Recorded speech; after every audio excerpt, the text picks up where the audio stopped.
Welcome to Hawks Hoops Live, my new weekly NBA show. It's going to drop every Tuesday, 8 p.m., right here on the Hawks Hoops channel. If you can't make the live, it's not the end of the world. You can watch the replay immediately after the live is over.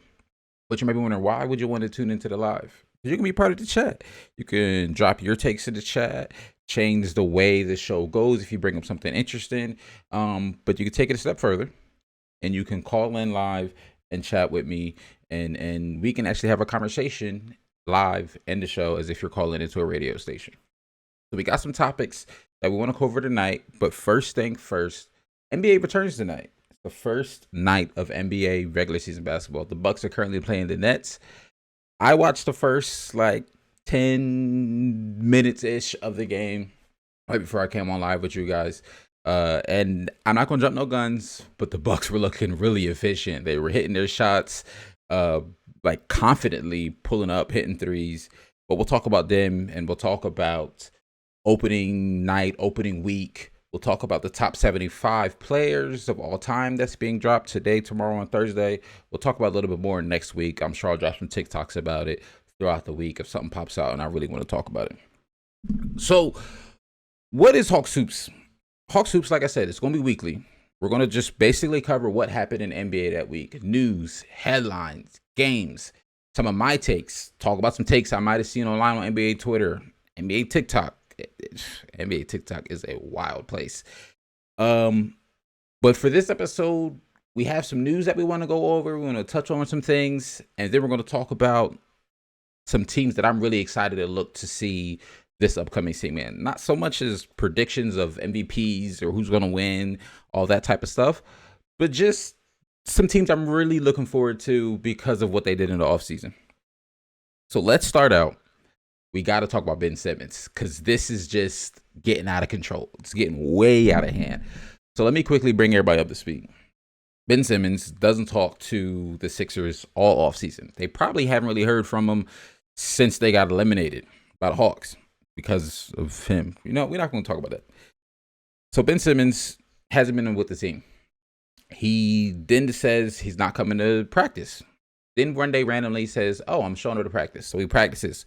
We see that footage. We see him in the sweatpants, looking a little lazy, looking like he kind of has something that looks like a phone in his pocket. I read some other reports saying that wasn't a phone. Some people saying it was a t-shirt. Some people saying some sort of tracker. I don't really know what it was, but he didn't look into it. Today's practice, news comes out. Woj drops the news, and then there were some press conferences we'll look at in a little bit, that Ben Simmons got kicked out of practice, and is now suspended for Wednesday's game against the Pelicans. And the suspension was for acts detrimental to the team, and he got kicked out because apparently Doc Rivers tried to get him into a drill. He said no. Doc Rivers asked him to join the drill again. He said no. He said, you might as well just go home. There's no need for you to be here. And that's just really interesting to me. Doc Rivers then took Ben Simmons' spot in what was supposed to be his press time. And then they asked Joel some questions. We're going to listen to what Joel had to say about it. And then I got my thoughts. At this point, I don't care about that man, honestly. He does whatever he wants. That's not my job. That's those guys' jobs. I'm only focused on trying to make the team better, win some games, play hard every night, try to lead, the guys that we have here. And I'm sure they feel the same way because, our chemistry has been excellent despite, everything that's been happening. Okay. So the main takeaway from that is I don't care about that man, honestly. He does whatever he wants. And I made a TikTok about this last week because Tobias Harris had some words and Danny Greenson had some words that basically said, we just want him to come back. We just want him to play. We want to be professionals. We want to be adults. But Joel, about 2 weeks ago, said he feels how Ben is handling this is disrespectful to not only to him, but disrespectful to the team. He feels the Sixers have always tried to build around Ben. And like I said it before, I just felt like Joel was not happy. And this is clearly Joel not being happy. And so Joel, if isn't happy, Ben obviously is getting traded. I feel like the Sixers were trying to bring him back. Understandably. I saw some people saying, why are they trying to bring him back? He clearly doesn't want to be there. I get trying to convince him to want to be there. He's an all NBA caliber player, all defensive caliber player, and could potentially be defensive player of the year in the future. Like, he is a good player. And if he's in the right situation, he could prove to be even better than he's already been, especially offensively. His obvious biggest setback is him on offense. Defensively, we already know what he can do. But if he can get around the right team offensively, maybe. But this action, this course of action, how he's going about this, is going to force the Sixers to say, we can't. Like, we tried to bring him in. If Joel's not happy, I just don't think you can make this work with him. But double-edged sword, what he's doing isn't helping his case. Not wanting to play, then getting suspended. If people can't see you, the last image that GMs have of you playing is you not dunking that ball and passing it to Matisse.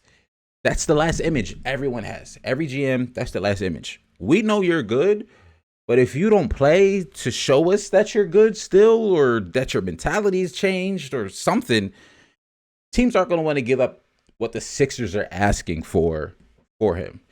So whatever trade happens for Ben, I'm telling you right now, we're going to be disappointed. I'm telling you, we're going to be disappointed. The Sixers aren't going to get what they want for him, and he might not even end up in a situation that he wants to go to. We'll just see what happens. Moving along, the next piece of information, I don't want to go too deep into this because I don't want to spend time talking about the V word. I'm not even going to say it because this is a basketball show. We ain't getting into all that, but we're going to talk about Kyrie Irving a little bit, the basketball implications of it. If you don't know, Kyrie can't play for the Nets right now, basically. He can't play in New York City. It's a New York City mandate. And then the Nets said, we're only allowing players who can be full participants to play, which to me makes perfect sense. NBA basketball, just basketball in general, is all about chemistry. It's all about knowing where the other player is going to be. It's about knowing when your player is going to make that cut. It's about trusting that he'll make that open shot. And we know who Kyrie Irving is. Let's not get it twisted here. We know who Kyrie Irving is. But for a lot of those role players, those other players on their team, his backups, James Harden even, like, you're going to ask James Harden to play point guard one game, shooting guard one game, and just go back and forth. His backups go from starters to bench. It just wouldn't give any real opportunity for real chemistry to be built. So I get it. The Nets decided to sit him. When you want to get your V word, then you can come and hoop. To me, I have no issue with that. Next, we on the docket. Let's talk about Zion real quick. Let's talk about Zion. I'm just going to pull the picture up. We're going to talk about it. Let's take a look at it. I made a TikTok about it, but let's talk about it again because I'm still hearing some chatter about it. Zion looks like this right now. Top picture is his current media day from this season. Bottom picture is media day, rookie season. Guys, he injured his foot. His foot hurts. He had surgery on his foot in the offseason. So he can't work out. So this is what he looks like. But we probably still won't see him, my honest opinion, probably like end of November, early December is when we'll see Zion. Because according to everything I could find, we don't really have a timeline on his return. He had the surgery. He's being reevaluated in a couple of weeks. But we still don't know when his return is exactly. People are saying about a month and a half is what I'm more so guessing. Because even after he gets reevaluated, he gets approved to work out again. He still has to get back in game shape. So he's got to start going full speed in drills, start doing contact again, some 3v3s, some 5v5s, and then eventually getting back on the NBA floor. And now there's my main gripe is how New Orleans handled this from like a New Orleans fan standpoint. Like if you are a New Orleans Pelicans stan, you should be really mad about how they handled this, especially if you bought tickets. So on media day, the GM said Zion will be back in time for the season opener. And then, like 2 weeks later, he said, he ain't gonna be ready. He ain't gonna be ready. So if you were a fan and we're like, yo, I'm really trying to see Zion this year, I'm gonna wait a little bit. And then you hear on media day, your GM say, yo, he's going to be ready for the season opener, you might have bought your season opener tickets. They play the Sixers for the season opener. That's a good game to go watch. You might have bought those tickets. You're expecting to see your franchise player, and your organization kind of lied to you. If you're a season ticket holder, you might even be more mad because now you're missing like 10, 13 games of Zion's. I haven't took the time to look to see exactly what their home team schedule looks like, but you could be missing upwards of 10 games, and you didn't know Zion wasn't going to be there. So they lied to their fans. I'm not really a big fan of it, but hey, it is what it is. Next up on the docket, we have, and this is the last little bit of quote-unquote news, and then we'll go into some of my predictions for the season and just teams I'm looking forward to see. So let's real quick talk about DeAndre Ayton and what's going on with this situation with the Suns. So DeAndre Ayton wanted his rookie max extension, which would be around like, I want to say it was like 5 years he won in almost 200. Yeah, I want to say like 5 years, almost 200. I might be a little bit off with that. But yeah. Because he wanted about what Michael Porter Jr. got, which was a rookie extension, which was 5 years, about 200. They didn't give that to him. He's still a restricted free agent at the end of the season, so the Suns can still retain him. And it looks bad for a couple of reasons. One is DeAndre Ayton, probably, I would say the third most important piece on your team. After Devin Booker and Chris Paul, I would say DeAndre Ayton, third most important piece on that team. But they extended Landry Shamet, 4-year, $43 million, and Mikal Bridges, 4-year, $90 million. I think more so people were, I guess I'll say, up in arms or confused at the fact that they gave Mikal Bridges that type of money, but still weren't ready to give DeAndre that money. And it's interesting because there's no need. Like, yes, you can still retain him at the end of the season, but you risk burning that relationship with him. You risk him wanting to trade. You risk another team offering basically a rookie extension max, and he's showing that he realizing that another team really wants him. And at the same time, DeAndre Ayton is really good. Now, granted, he's not, absolutely amazing. He's not the best center in the league, nothing like that, but he's a solid center. He is. I was watching the video. I can't remember who it was. I think it was Rusty Buckets. I just started watching him like last week. I usually don't watch him, but he basically said and was breaking it down, and he saw that DeAndre Ayton's contract that he wanted would make him about the 40th highest contract in the league. And I feel like if you take that 40th number and turns it to where he ranks in the league among players, DeAndre Ayton's like somewhere between 40 and 50. So I feel like he was asking for accurate amount of money. I just don't think the Suns were willing to give that all to him and maybe, what's I'm going to say, like marry him. They weren't ready to commit to him for that long.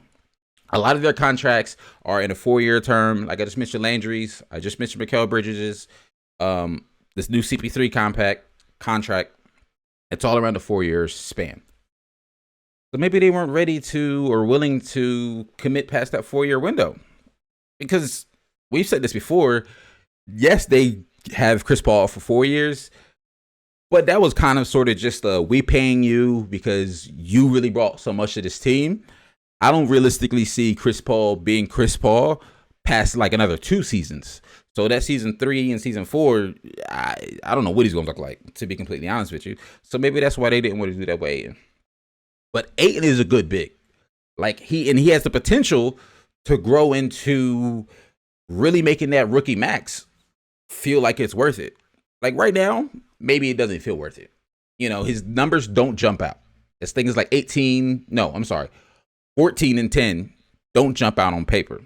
But he's a big part of their team. Their defense really revolves around him. He's growing offensively. They don't ask much of him offensively because they have guys like Chris Paul, Devin Booker, obviously. Even Mikal Bridges can make his own shot. So they have scorers on their team. So he's really just there to rim run, protect the rim. He's a great pick and roll defender. So he has value. Not every big in the league is a good pick and roll defender. And he really is a good pick and roll defender. So the Suns I wish them the best. I hope he doesn't say out of nowhere, I want to trade. Y'all don't really love me. I want to go somewhere that values me. Because I think him and Devin Booker could be really good in the future, even after Chris Paul leaves. Those two can be building blocks for that team for the next literally 10 years if they decide to stay there that long, because they have that type of talent. Devin Booker obviously has that type of talent, and Ayton could grow to that type of talent. So moving on from some of the news that's been around the league, like I said, it's opening night. It's a lot of excitement around opening night. But I want to talk about some teams that I'm really looking forward to seeing going into the season that I think just have the opportunity. Some teams maybe surprise people a little bit. Some teams they just haven't been this exciting in a long time. And then the last team I'm going to talk about is just a team I just need to see, because y'all talking about this team a lot, and I don't see what y'all see, so I need to watch it for myself. First team I want to talk about is the Miami Heat. The Miami Heat made a ton of all-season moves. If you ask me, the Heat, to me, you could say had the best offseason, or one of the best offseasons, like top 3 offseason. You can maybe say the Lakers and the Bulls in there too, but them 3 best off seasons. But the thing that makes the Heat so dangerous, let's talk about it real quick.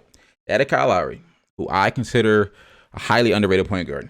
Even back in his days in Toronto, when he was playing with DeMar DeRozan, when he was playing with Kawhi the year they won, I just always felt like Kyle Lowry is underrated. He is, because he's not really flashy. He's not. Like, he looks a little slow, but he's not slow. He's strong. He can play okay-ish defense, but he's just a smart point guard. He's a very, very smart vet. He's been in the playoffs. He had tons of playoff runs with DeMar DeRozan. He wins the finals with Kawhi, and he was a big part of that finals team as well. So I think he's going to bring a lot to that team. Victor Oladipo, he's coming off injury. We don't really know exactly what he's going to look like. But if he can just be like close to what he was his MIP year, he could be dangerous for that team. Really good defender, create his own shot, shoot a little bit. I don't love his shot, but he can shoot a little bit. The addition to PJ Tucker, we literally just saw him play great in the finals with Giannis and the Bucks. You run PJ Tucker, Bam, and Jimmy, that's probably the best defensive front court in the league. Might be the best defensive front court in the league. They're all switchable. PJ is, when you look at him, he don't look like he should be able to play defense as well as he can, but he can move his feet well. He can guard people bigger than him. He can play center. Bam can play center. I actually like Bam at the 5 and him at the 4 because Bam's a little bigger. We all know PJ can stretch the floor. He's deadly from the corners. That's just, they made some really smart choices. So the Heat, like I said, they legit can have the best defense in the league. They're going to be up there with the Jazz for sure. And it's different because the Jazz's defense is predicated on Rudy Gobert. Like, all of their defense is around Rudy. That's just how great of a defender he is. And him alone is what makes the Jazz have great defense every year, because they just send drivers to him. The Heat, on the other hand, have 5 guys who can guard the ball. 5 guys who can guard their man. 5 guys who can play good help defense. 5 guys who are almost all kind of switchable, or at least can hedge, get back to their man. They're going to be very hard to score against. And I'm excited to see it, because they also have some depth. They have some guys who can score. I hope Tyler Hero. What's up, G? Yes, they have 5 dogs. They can literally run 5 dogs and just make it a nightmare for your team. But I'm really hoping, and I hope I don't regret saying this, I'm hoping Tyler Hero has a better season. Bubble Hero, I don't want that to be just Bubble Hero. I don't want that to be just a meme and everyone's like, it was just Bubble Hero, is a fluke. I think he can kind of be Bubble Hero in real life. But off the bench, he could be, I don't know if I want to say this, but he could be 6-man type material. Like, he could be in the running for 6 man of the year. If he has a good season, that type of team that's built there, the next person off the bench would be Tyler Hero, and he could really fill that role. He could fulfill that role well and do something special for the Heat. Let's talk about the Bulls next. I haven't been this excited to watch Bulls basketball since Derrick Rose, Joakim Noah era. The whole Dwayne Wade situation was kind of smooth, but that was just kind of like nice to see him in his hometown. I wasn't really thinking the Bulls was going to make no noise. I wasn't really paying him no mind. Yeah, saw him in the preseason, had 23 in the game. Yes. But the Bulls really have the opportunity to do something special. So they pick up Lonzo, 4-year, $80 million. We already know he's a great playmaker, great on-ball defender. And we watched him become more aggressive throughout his career. His biggest thing, especially by the time he got to New Orleans, people were like, we can see it. We can see the offense building. We can see it growing. We just need you to be aggressive and be like, I'm going to try to score a little bit more. I feel like we saw that his last season in New Orleans. They picked up Demar Derozan. Demar Derozan is one of my favorite players. I've always loved him. The NBA Twitter calls him modern day MJ because he rules the mid-range game. Got the mid-range fade. He's got the mid-range pull-up. He can't really shoot threes. That's not his game. Don't ask him to do that. He should have played in the early 2000s. But he's still a good player. And in San Antonio, they kind of had him run a little bit more point guard, run a little bit more playmaking type role. So it showed he can do that, average about 6 points a game, 6 assists per game while he was with San Antonio. So I think he has opportunity to continue that playmaking. But the person I'm most excited for is Zach Levine. This is a big year for him. Like, this is the first time in his career I feel like he's actually had expectations on him. Every year before then was just like, Zach Levine's a good scorer.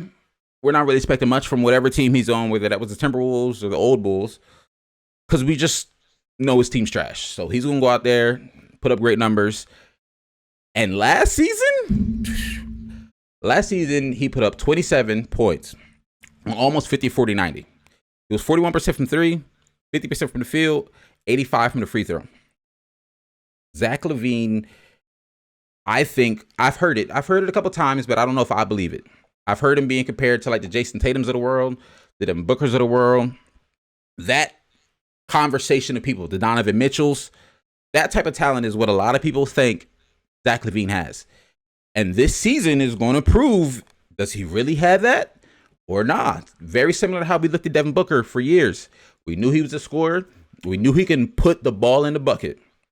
But could he do it on a winning team? Could that help contribute to winning?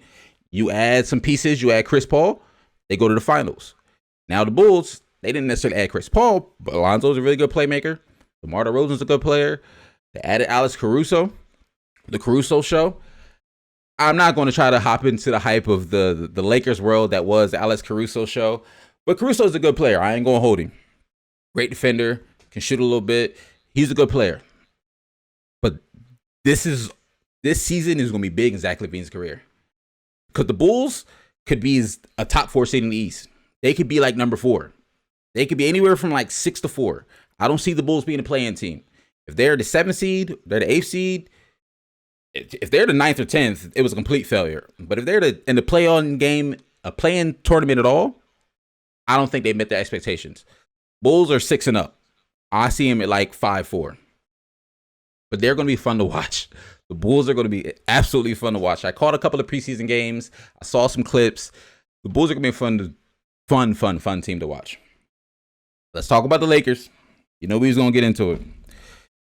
So the Lakers are interesting this season because they did a lot. Like literally, I got on my notes. LeBron got his Infinity Stones. I thought when he picked up Anthony Davis, that was his Infinity Stones. But now he really has his Infinity Stones. It's LeBron, it's Russ, it's Melo, it's AD, Johnny Jordan, Dwight Howard, Rajon Rondo, a whole bunch of other pieces as well. But I'm really curious to see what this team looks like on paper, like actually in the game. On paper, I admittedly said before, I don't know exactly how it's going to work on paper. I've gone on record and said that before. But on the court, I'm very, very curious because the guys that are on this team are winning mentality guys. So they might make it work. We already see Melo can prove he's real flexible during his his Portland days. He's flexible with his playing time. Anthony Davis is a beast. LeBron is somehow still one of the best players in the league in year 19. Russ still has a high motor. I love Dwight Howard. I'm just really curious to see what this Lakers team is going to look like. And the interesting part about the Lakers, they could be a 3 seed, they could be a 4 seed. If that's the case, don't panic. I'm telling you right now. If the Lakers aren't top in the West, don't be like it's a bust, because they're not going to be going for top in the West. They're not going to be going for the best record. They're going to be going for, let's just win games. Let's get our chemistry down.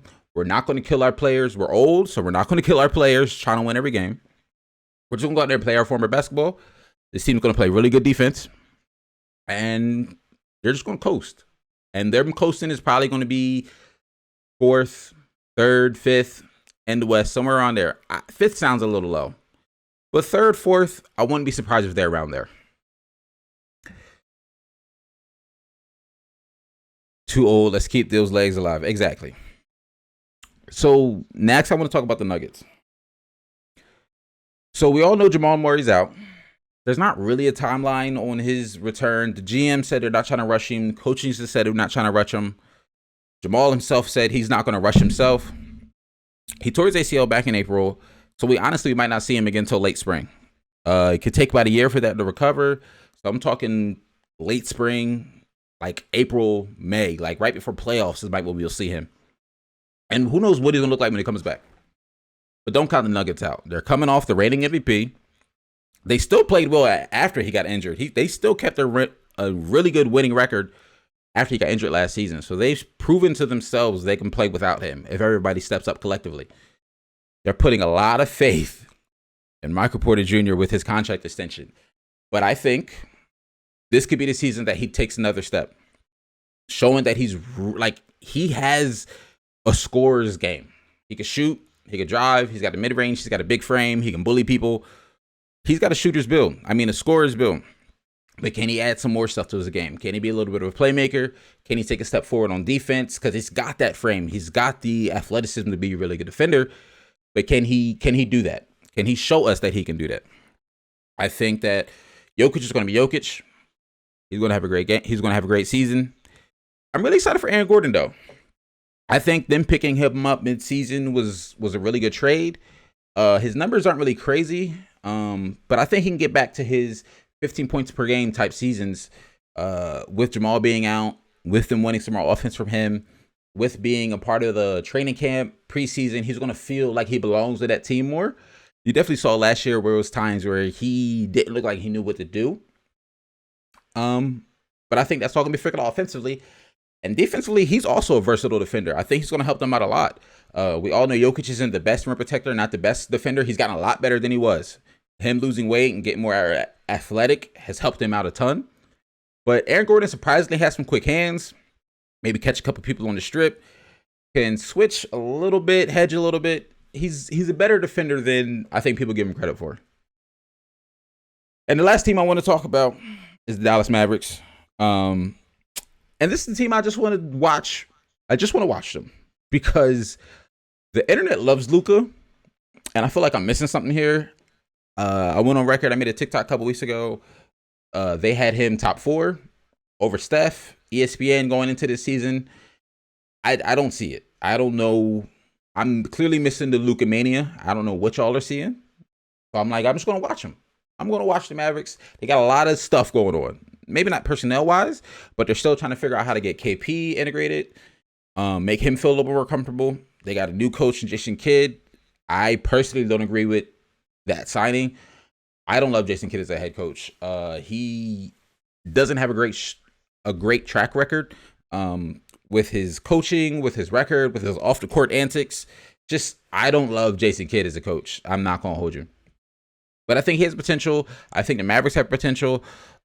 I just need to see what you guys see because I can see too many lists. I see him on Twitter. I see him on Instagram. I see him on TikTok. I see him in real media that has Luka like top 5. And I don't know where I have him. I'll put it that way. I don't even have Luka listed because I don't know how to. So in closing, we've been on here about a half hour. I'm not trying to keep you guys long. It is NBA night. The season is back. So I'm trying to get back, watch games myself.